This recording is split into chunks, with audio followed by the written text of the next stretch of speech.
Coming up on Mountain News this morning, the city of Louisville continues to show its support for injured police officer Nicholas Wilt and his road to recovery.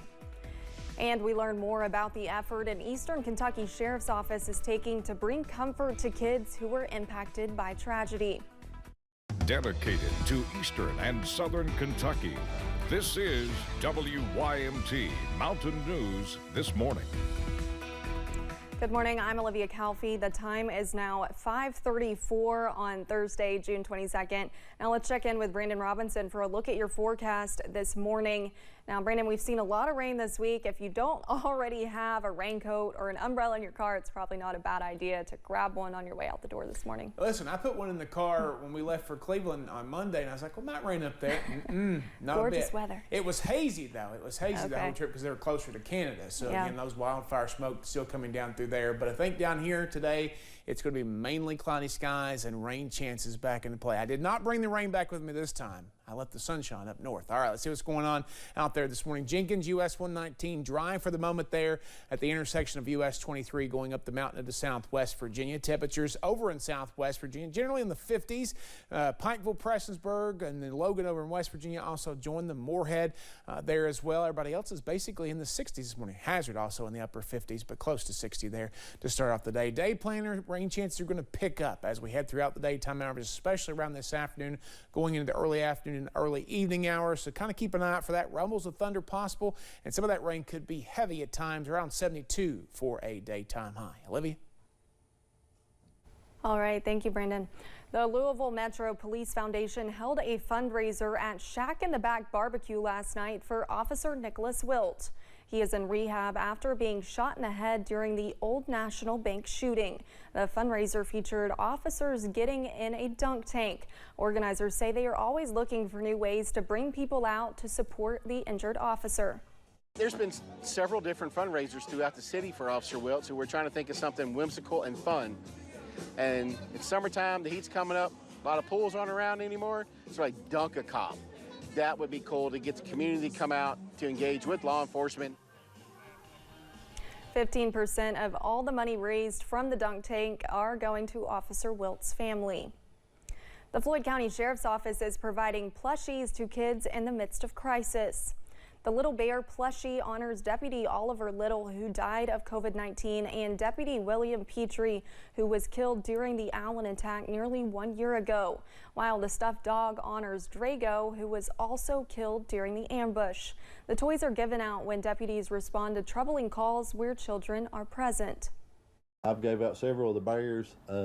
Most of the dogs, we gave most of those to the K9 guys and let them do it because they can tell the story about Drago. Then they have, now they have Mako and bears, and kids love the dog.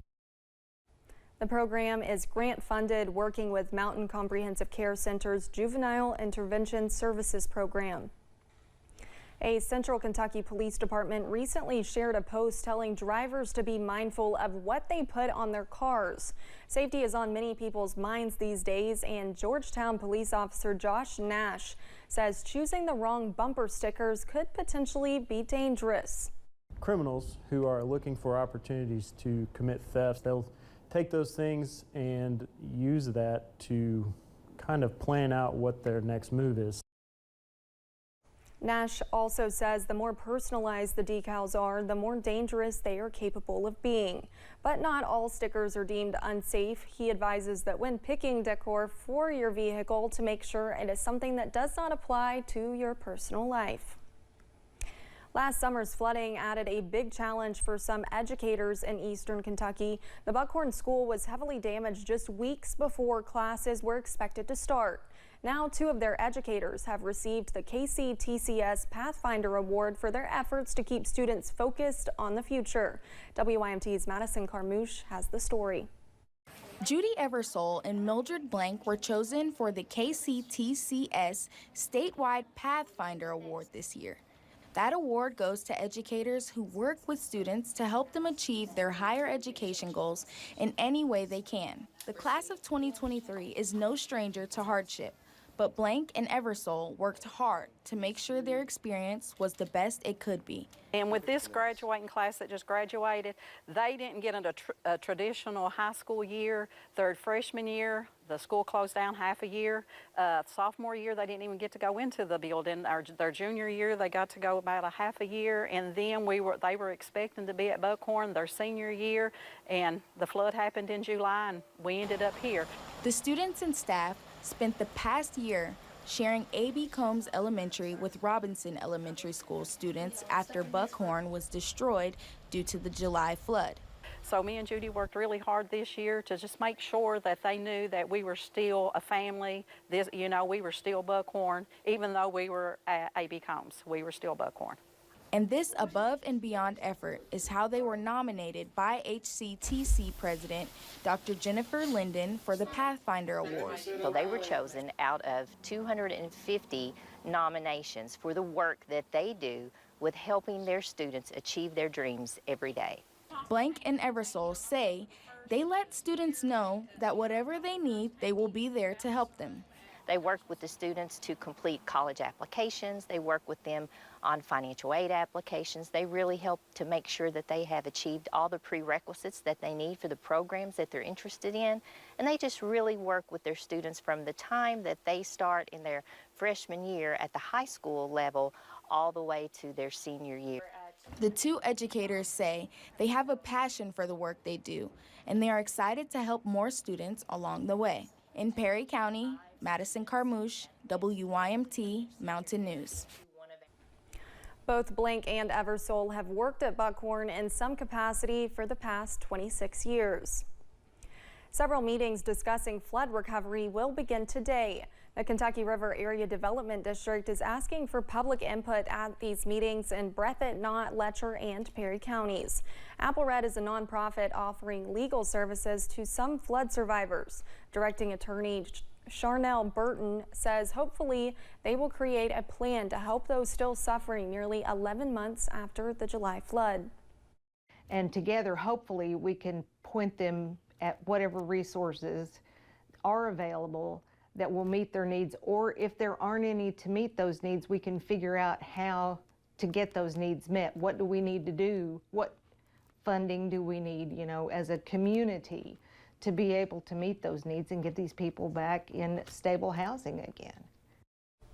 Burton says they hope they can share all of their concerns at the meetings. Crowd officials say you do not have to attend the meeting that is in your county.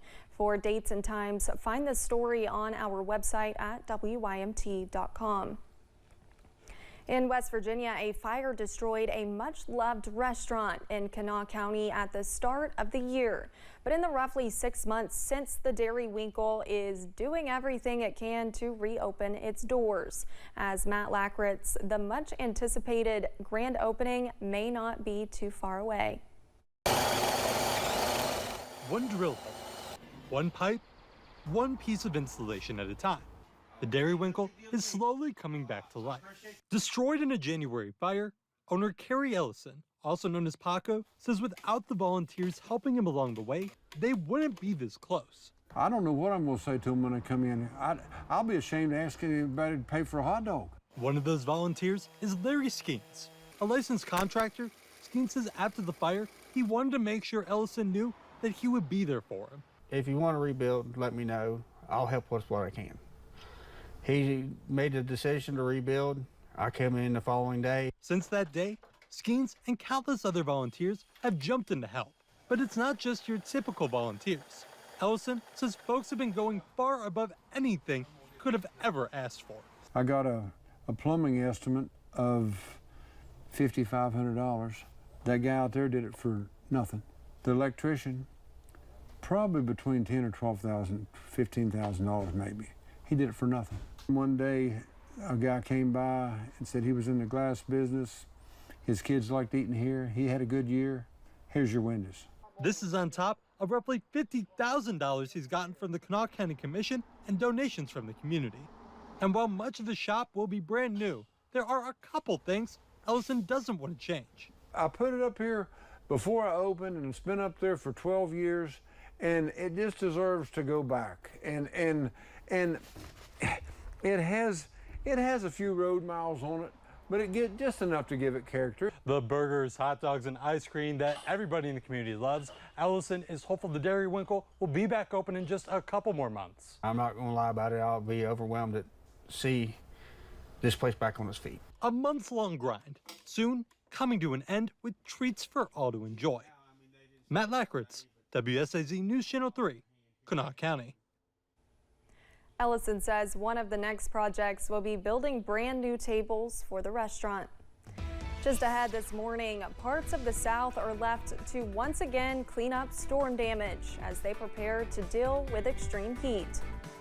Here at home, the dreary weather will start to wind down briefly as we get closer to the weekend, but the unsettled pattern returns next week. We'll have the latest in about 3 minutes.